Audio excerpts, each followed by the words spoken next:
everyone. I hope you're having a wonderful day. Tawnie here with Tawnie Talks, a licensed psychotherapist, coming at you with a video today. Let's go ahead and jump into our fishbowl of questions and see who we can help today.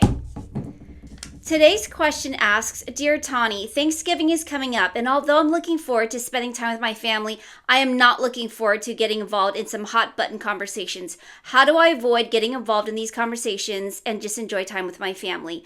What a great question, and gobble gobble, Thanksgiving is next week here where I am in the United States, and I'm so excited and looking forward to having my after dinner food coma that I enjoy so much. However, some Thanksgiving meals, as we gather around with family members and friends we haven't seen for a while, might involve some hot topic conversations around the dinner table. So, how to avoid getting involved in those conversations, how to get out of one if we find ourselves stuck in one, and how to keep the peace within ourselves and enjoy the people around us and the food around us as we look forward to celebrating our Thanksgiving meal. This is so much more on today's Tawnie Talks.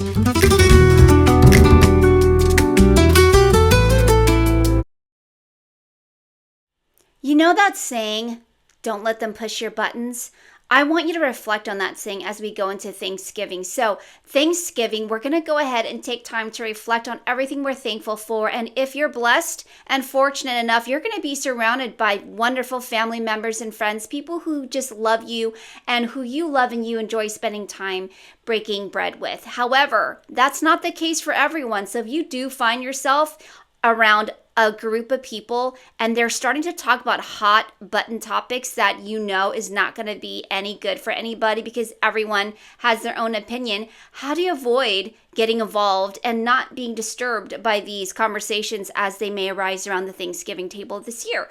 So here's what I recommend. I recommend knowing what your buttons are and just boop, turning them off for this Thanksgiving meal. That means that when you go into dinner and you're sitting around, I want you to pay attention to the delicious, yummy food and the smells around you.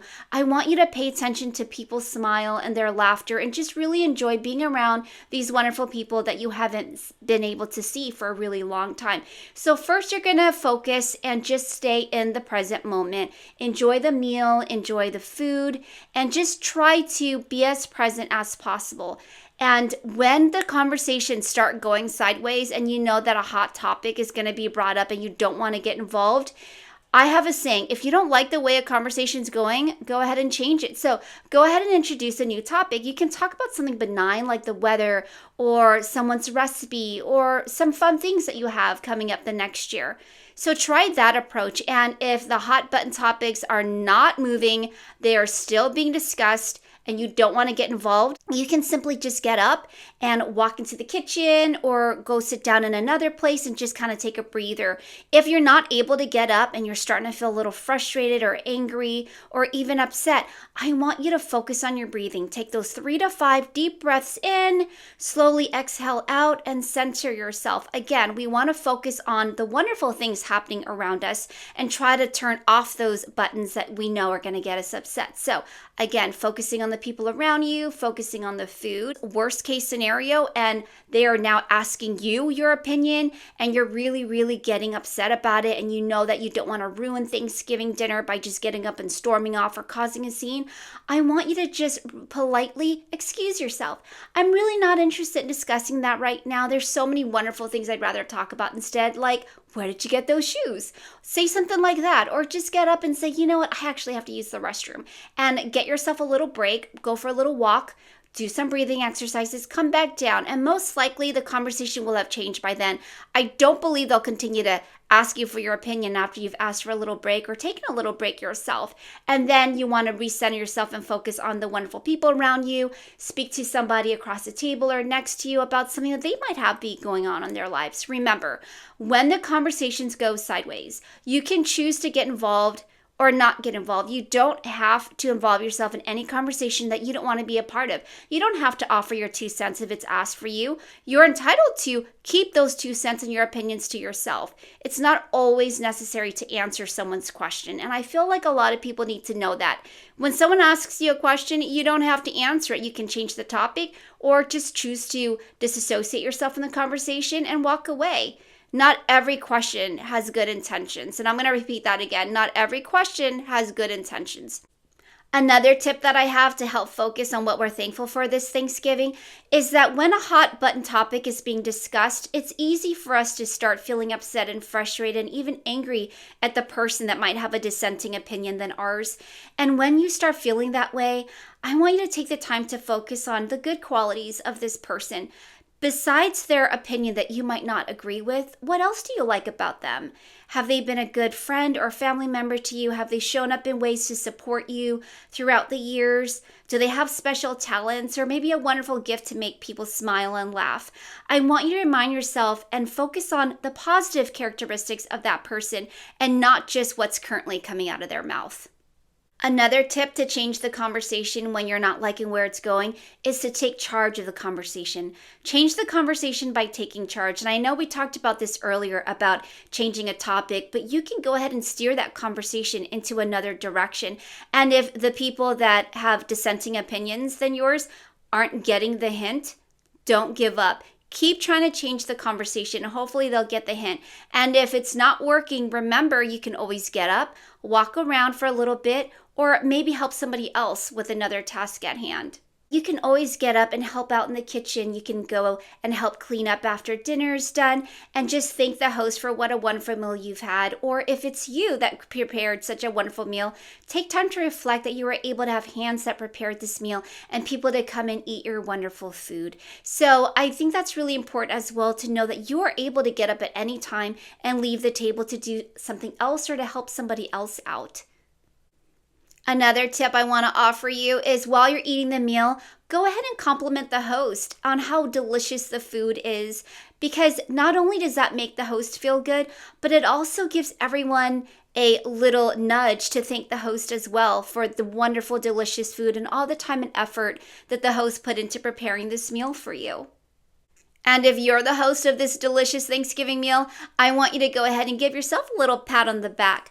What a wonderful job you did. And not only did you prepare a wonderful meal, no matter how big or how small it was, but the fact that you had the hands and the time, the energy and the dedication to invite people over to prepare a wonderful meal, and even if it was just for yourself, way to go on celebrating this Thanksgiving holiday by being thankful for just yourself and the hands to prepare. As we reflect on this wonderful year, I want you to take the time to think about all the wonderful things that you're thankful for this year. And if you're going through a really hard time right now, please know that you're not alone. There are so many people going through hard times right now, probably the person sitting right next to you. Know that you're not alone, but try to focus on what positive aspects you do have going on. And if you're blessed enough to sit down at a Thanksgiving meal with people who love you, you're so blessed and fortunate enough to even have somebody to spend Thanksgiving with. So I just want you to focus on the positive aspects of this holiday and not get embroiled in the negative speaking or the hot button topics. It's going to take away from the true meaning of this holiday, which is just taking some time to be thankful and reflecting on everything you've been blessed with this year. So I hope these tips have been helpful for you. I always enjoy seeing you. And as we reflect on Thanksgiving, I want you to know how thankful I am for you. Before I let you go, I want to tell you how much I'm looking forward to my own Thanksgiving.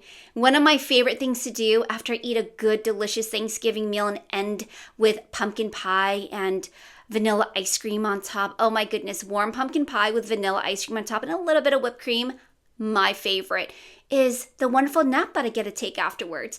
There's nothing so satisfying like a nice after dinner Thanksgiving food coma. It is so fun to just go to sleep afterwards, and I wake up feeling quite refreshed and ready for another round two. So I hope this Thanksgiving you have a wonderful Thanksgiving and you get to create some of your own traditions for Thanksgiving. What are some of your Thanksgiving traditions? I like to have those craft pumpkins that I buy from the arts and crafts stores. On each rind, I write down one thing that I'm thankful for, and I have my family members do the same thing.